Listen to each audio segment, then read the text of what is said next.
Welcome to Guide Guru. We hope this video helps. You start on a clean Ubuntu 20.04 machine with ample disk and RAM. This matters because builds fail on low I/O. First, install OpenJDK 11, Git, repo, Python 3, and platform tools so the toolchain runs. Then initialize the repo with the Android manifest for your target branch and sync shallow if you need speed.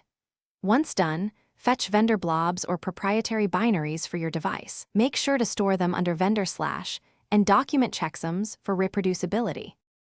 You now configure the build environment by sourcing build/ and setup. sh and picking the correct launch target. This sets up cross-compilers and flags. Next, merge device tree, kernel, and vendor blobs into the tree so the build knows hardware specifics. Then kick off the build with make $, nproc all to maximize cores.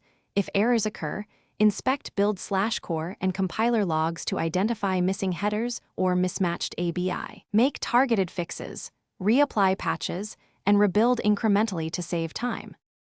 You finish by producing signed images for boot, system, and vendor, then flash them with fast boot or a custom recovery. Ensure the bootloader is unlocked and partition layout matches your images.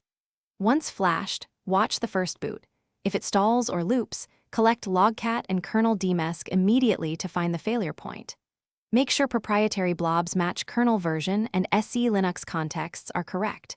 Once you fix the mismatch, rebuild only affected modules and reflash to confirm the device boots cleanly. Thanks for watching.